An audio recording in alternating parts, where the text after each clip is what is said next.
So I guess the first question that I have for you, with October being the start of Cybersecurity Awareness Month, what is top of mind for you right now in the big space of cybersecurity?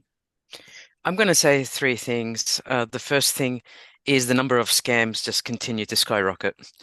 The second thing is the number of data breaches are getting larger and larger, some as big as countries now. We're talking not only in the hundreds of millions, but somebody even hinted at 1 billion passwords stolen over different nation states. And then the third thing is, oh my goodness, what about AI?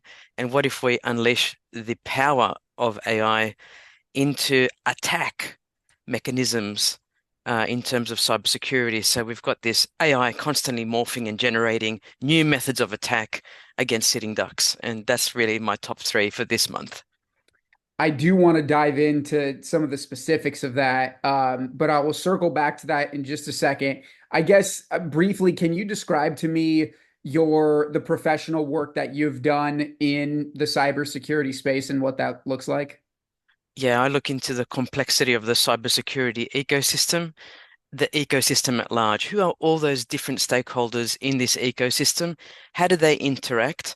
Those that are both operational stakeholders and non-operational stakeholders, the users, those subject to attack, those families who have victims of identity theft. It's the whole thing. It's the media, it's the government response, it's how organizations are trying to do better. It's like those companies that support cybersecurity services, and then even the intelligence aspect in a country.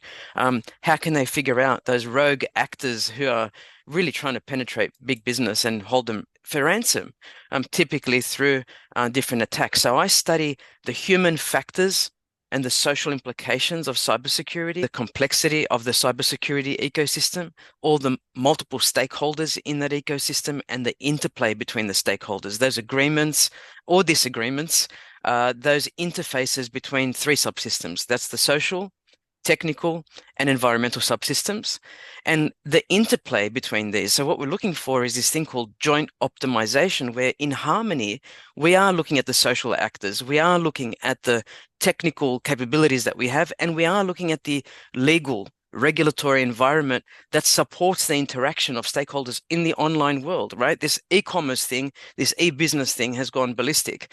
And so everyone's online. And therefore, we need commensurate regulations to manage literally what we call the pacing problem, which is technology continuing so quickly, new vectors of attack, new vulnerabilities, and those things that are called human factors. But what we're trying to do through socio-technical framing is what's called joint optimization, the harmony between the social, technical, and environmental subsystems. And for 16 years or so, I've been hosting the um, uh, Social Implications of National Security workshop, which began post September 11 with Australia's Research Network for a Secure Australia, then morphed into a Centre of Excellence on Policing and Security, and then more the national perspective and international perspective. So I study multi-level analysis um, at the micro, the individual level, how people understand cybersecurity, at the meso level, organizations and what they're doing to become more robust in terms of policies in cybersecurity and a continual improvement of their cybersecurity lifecycle. And then at the macro level, okay, what are government agencies doing? What kinds of laws are we instituting? And that interplay, so I'm going to call it multi-stakeholder, transsectoral, transdisciplinary. I'm going to call it multi-view, multi-pronged, and multi-layered, multimodal. And our response has to include more than just computational scientists. We need more than comp sci responses. Formal methods are not going to cut it. We need everybody actually worrying about cybersecurity and learning about it so that we build better capacity among individuals, better capabilities in organizations. And at the governmental level and intergovernmental level, we have a better roadmap in how we respond as a community. So it's a all of nation response, like a coalition response to cybersecurity. We don't just point the finger and blame the company who's had the big data breach or the platform provider or the social media provider that's allowing the phishing attacks to occur. Everyone's got to do their bit, otherwise it won't work. Have any of those layers that you described, individuals, organizations, government agencies, at any step on the layer has their, I guess, collective understanding of the importance of cybersecurity actually matched or outpaced the cyber attacks that we're seeing, or is the answer across the board a resounding no? Oh, it's a resounding no. No matter how much collective intelligence we work on this problem, we can raise awareness, we can raise practice and praxis. We can come out with operationalizing those things that we're saying we should be thinking about. Um, those things that need to be done in organizations, like a better cybersecurity life cycle, and one that actually doesn't just pay lip service to cybersecurity.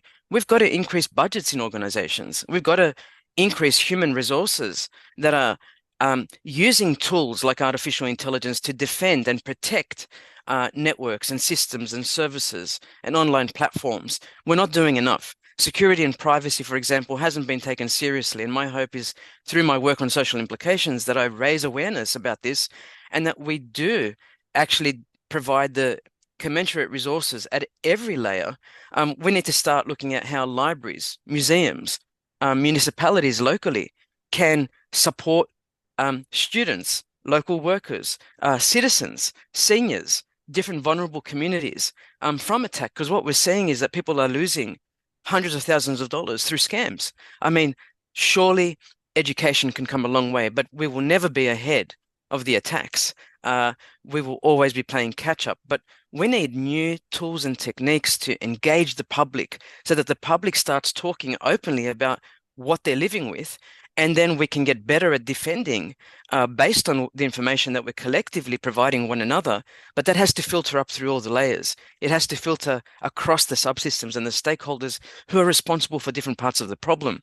And governments no longer can say, here's a penalty to a big tech organization. You know, how dare you? There's been a massive data breach. But then we can also say, you know, businesses are operating within a financial model, but some of those business models do have to shift. But we have to act together. This is not going to work if we just point the finger at organizations and say, you've got to do better about data breaches. And here I've introduced a new law. It's a mandatory data breach notification law, or here there's a penalty because you've had a data breach and you're a company that operates with over $3 million in revenue. No, no, no, no, no. We've got to go beyond that. We've got to talk about how we can share and understand risk among multiple stakeholders. And if we respond to this, I guess, problem, this cybersecurity problem, which will always be present, always, then we have a better coordinated response where information is filtering through to the right parties. Otherwise, what we've got is a full-blown cyber war. It's a tit for tat, you know. Good luck with your policy practice pacing problem. You'll never catch up because we'll always outpace. You know, hackers have the whole day, the whole year, every day of the year, next 10 years to look at how they can penetrate systems. And when money is the main motivator to the penetration of a system, they'll keep going. As long as they can be making money, it's really motivated by financials. With any transnational crime system that we see, or syndicate or illicit network, it's always motivated by money. It's always motivated by more theft, more identity and identity stolen, and much more havoc being caused in the system. But of course, we can try and increase our cyber defenses through technology, but technology alone is not the silver bullet solution. And it's interesting that you talk about how we should leverage advanced technology like artificial intelligence to combat, forms of cybersecurity. But it's a double-edged sword, right? Because as this technology continues to advance, we can, use it all we want to try and combat it. But I would assume that hackers are going to be using AI as well to generate, their hacks. Is that accurate? That's very accurate, and it's pretty much a dual use technology. I can use it to defend, I can use it for offense, right? Think of any basketball match, think of any uh, drone game that you've played online, think of any gaming experience, right? You could be on the good side or you could be on the bad side. And pretty much the red team, blue teaming concept is something that we do utilize because what we're seeing is the stakes are increasing.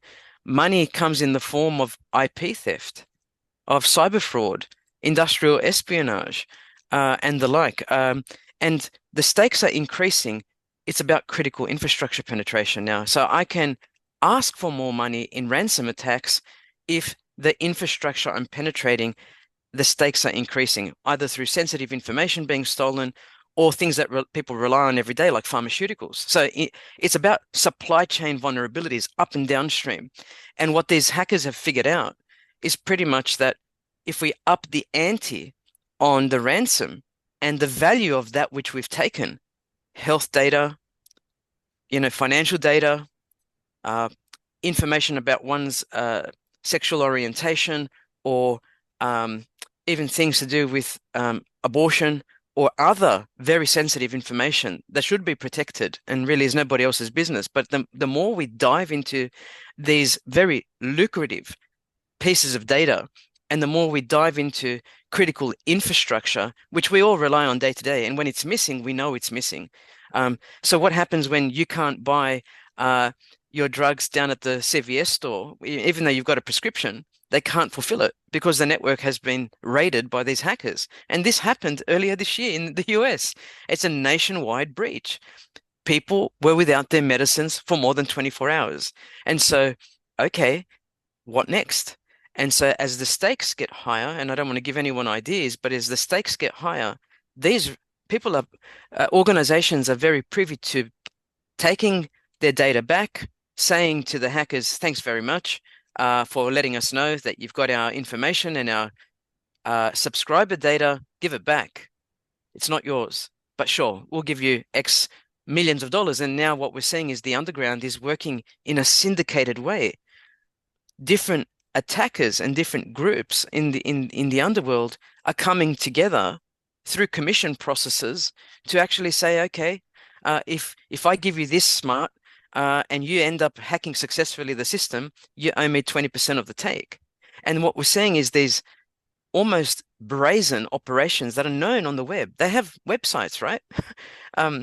This is the craziness. They're so brazen. They even have a website, come and look at the data that I stole, and we'll pull it down only if you do whatever. And then there's disgruntled syndicates, some of whom don't pay up the commissions, and we hear about this on the news, and take off with the full takings. So here we have a very sophisticated underground illicit network that is gaining in maliciousness. And I'm going to say right now, we're focused in terms of the hackers are focused on critical infrastructure, on supply chains, but it's getting more and more personal. So I'm going to say first they hack networks and organizations, then they hack the cloud and major platform providers. Then they're going to start hacking our edge devices. And next, we're going to see hacks of humans. And what I mean by that is we're carrying these kinds of devices. This is called an edge device. It's a smartwatch, but I may have an implantable. I may have a heart pacemaker. Well, quite possibly what we're going to do is to be destabilizing the individual's capacity to continue living and working. And what we already see is a chilling effect on social media or on our bank accounts when we do online banking when we've been subject to a hack. It's an instant, and or we just buy a good online that we think is a perfectly good product, and it comes home, it's shonky, it looks like it's 5 cents, in terms of development cost, and we've paid hundreds of dollars. We've been scammed, and you'll find out on the very small terms and conditions that your money is not able to be recompensed. But we're moving in severity from the networks and the cloud to the organizations, to the devices we are carrying, we are wearing, and we are going to ultimately bear, whatever that might be. And so a friend of mine wrote a book once on death by internet. Truly, that's where we're going. If any part of us has access to the internet, we can definitely kill a device. We talked about killing RFID tags many years ago, 15, 20 years ago. What about killing a pacemaker device, a deep brain stimulation device, an internal diabetic pump device, an insulin pump? Okay, these have life-threatening context, and it's 1 degree more than I can't get my pharmaceuticals. It's I can't switch myself on this morning, or I could be subject to a heart attack because my device has been killed. So we are starting to see vulnerabilities, not just in the network, not just in the organizations, but on us. And that's the really the last frontier. I think in this context, it won't be potentially ransom to the individual, but really some kind of um, uh, unethical and magnanimous kind of attack on the person. Well, that's terrifying to think about. Um, does biometric data, is that encouraging to you at all when it comes to enhancing, our what we can do to protect our cybersecurity? Biometric data is considered sensitive data. It's actually not an external token, but a part of us. Right. And this is the differentiator. I can throw away a token like a smartphone, an RFID tag, a bracelet, a barcode card, a QR code, I can toss it away. I can't toss my face away. I can change my face. I can break my nose. I can have plastic surgery done, Botox and other things. I can wear a mask. I can put on weight or lose weight, and I can go undetected. So when we're doing biometric recognition in a crowd, for example, at a Super Bowl, uh, Katina can change what she looks like and go undetected in a crowd. When we're doing things like using our biometric facial prints or fingerprints or palm prints to get through um, at an airport or to use it on board our e-passport or to enroll in a state service that is a requirement, even if I need a driver's license, but potentially, it depends what we're doing. We're then going from biometric identification and recognition to something called um, verification. So we are using our face prints to unlock our phones these days, most of us, or our fingerprint to do that. Um, and there's no problem with that because the biometric is stored on the phone. It's stored in a secure place on the phone, usually called an enclave, for example, in the iPhone realm. So it's not on a cloud somewhere, but increasingly we are seeing um, sensitive data being stored on the cloud, some of which is unencrypted. And that's a problem. It means if it's on the cloud, it can be taken. Um, and if it can be unencrypted or decrypted, there's an issue because what we're seeing and hearing about is that biometrics are going missing. Um, you can look back to federal cases when the FBI had some fingerprints go missing many years ago through a major hack. It was in the millions that they lost biometrics.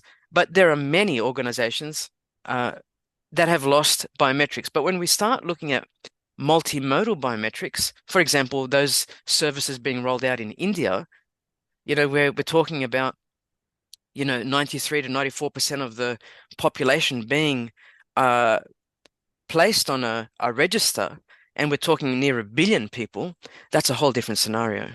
And once those biometrics are compromised, that becomes an issue. However, we are using them in multi-factor authentication, where the biometric is the primary mode, and then our phone perhaps is a backup. But we are doing this remotely. We're logging onto services through our face online. Sometimes we're logging into ATM machines through our face without a card being present and doing so in cardless environments. But increasingly, this sensitive data is being valued because it's unique to every individual. And so, through different types of attacks on biometric systems, we can see the failure of these systems, but where two-factor authentication is present, it's quite robust. Okay. Okay.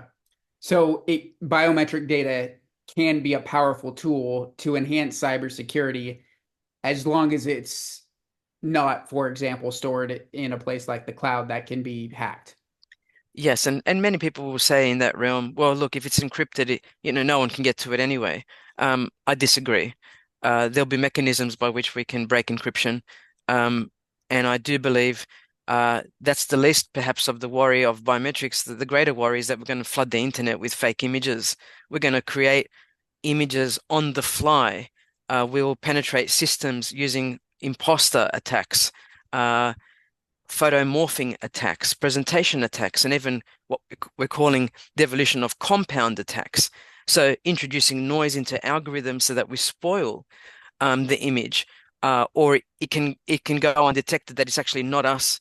It's slightly a different image, but we can get away with it because of the noise we put in there. But the more fake images that are flooded through generative AI, We're seeing the creation of images left, right, and center, and yet we hear that companies are scraping the internet for images from social media, images from public websites, public personas, and even pictures that people take of you. And this is now everywhere, whether it's Facebook, whether it's LinkedIn, whether it's a conference you didn't even know you were being filmed at. Data is proliferating, and you've got companies scraping the web.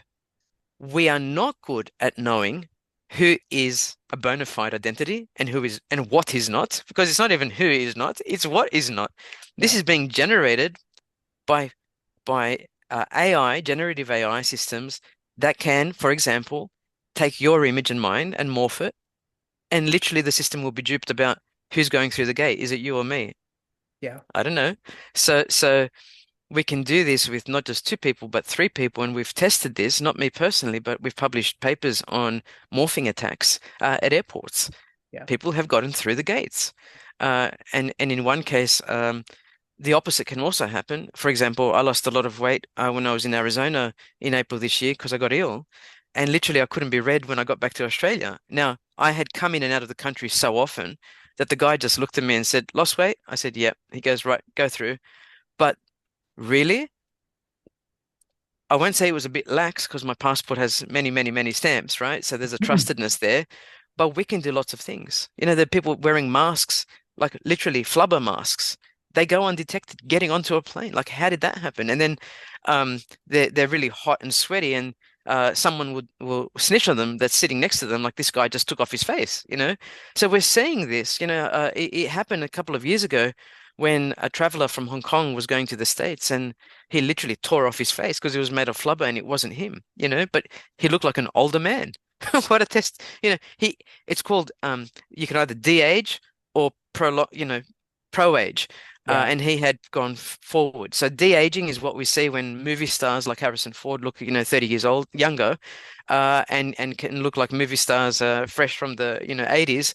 But this is the thing: we can do presentation attacks, injection attacks, create noise in these biometrics. So while they're foolproof now, we have an issue with enrollment because you can do what happened in India, where people go through brute force and line up in their town villages to get their multimodal biometrics recorded. Or, as we're seeing governments now, our citizens, hey, don't worry about lining up. Just upload your image onto the internet, right? Onto the secure Yeah. store. And I recently went to the Biometrics Institute where I was keynoting earlier this year, and they were saying people are uploading crazy images. They couldn't be bothered paying the fee at the post office to get the right sized image. So they're uploading images of their cat. Like, like our online services are allowing these things to Right. happen. They're also uploading the default image, the silhouette on the actual piece of paper or the online form. They're cropping that and uploading it because they couldn't be bothered, and they're getting through. And on the other side, there's somebody having to go, Katina Michael is not a cat. Sorry, we have to reject that image. And we won't reject the application. We'll go back to the cat and ask her to upload a proper image. This is the thing, though, through remote enrollment and remote presentation, right, into a camera or some kind of other system of upload, we are adding noise to the system and causing corruption to the database. If we can corrupt the database, we can corrupt who goes through the gate, Yeah. right? Yeah. So Katina Michael could be her sister looks like her. We'll just upload her sister's face. You know, this is the craziness of what's going on at the moment. So I'd like to think biometrics is foolproof on its own. It is, right? Although we're having bias against people of different ethnicity, people wearing scarves, people wearing glasses, people whose skin tone is different, for very young people, very old people. And we can say that biometrics works for white people, particularly males. But when we start to introduce other cultural backgrounds and ethnicities, we see that it can create a bit of an issue at the gate. Well, that's one of the most concerning things I've heard you say. Is there anything that you wanted to add that I didn't ask about that you think is important? Yeah, just quickly, the way you had a question on how we better protect biometric data, and I'm going Yeah. to say through more robust policy frameworks. through compliance with international standards. We've got to look at what we're doing. We've got to benchmark this stuff. We've got to test it. You want to introduce a new technology, you've got to do commensurate testing on large populations. You've got to have people participate in the process of development and deployment. You just can't say we're going to roll out this tech on people and expect them to be happy. So more research and testing, more collaboration with international counterparts, and more multi-level contact, right? More multi-level and multi-stakeholder discussion where we're raising awareness and we talk about live testing or liveness testing in terms of biometrics. We talk about risk assessment frameworks. Well, risk is massive because what we're seeing at the moment is this notion of risk appetite. If an organization or an industry can sustain the blow of the breaches, who cares? It won't affect our overall revenues. We can't think like that. Risk appetite should be, even if a small sample of sensitive data like biometrics or health information goes missing, we should be really concerned. That's going to affect our brand. But at the moment, we don't have that joint optimization I was talking about earlier, where there's a harmony between the social, technical, and environmental, that legal regulatory perspective. That's all I wanted to say right at the end. It's a whole of coalition, whole of nation, whole of stakeholder approach to addressing the concerns of cybersecurity. And we have this AI tit for tat that's not going to go away. So, today's biometrics, tomorrow it could be another technology. Hey, in about 20 years' time, it could be implants because we think that's the safest way to go. And if you're not bearing it, then it's not you. Well, that's stuff I've been exploring for 25 years now through my PhD. Is implants the ultimate, identifier? And, 10 years ago, Google X, through Regina Dugan and others, ex-DARPA, was talking about the swallowable ID chip, that every day we swallow a new security ID, so it's going to be different. And stuff the biometrics and forget about, all of these sophisticated things. Just swallow your ID pill in the morning, have it come out the other end and have another one tomorrow, and that'll sync you up to your systems and your networks. But we have to think innovatively because we will never be ahead of this game. There will always be security will always be will not be foolproof. It's never foolproof. Security is just a mechanism by which we can have some kind of sanity in our robust networks and services. Yeah.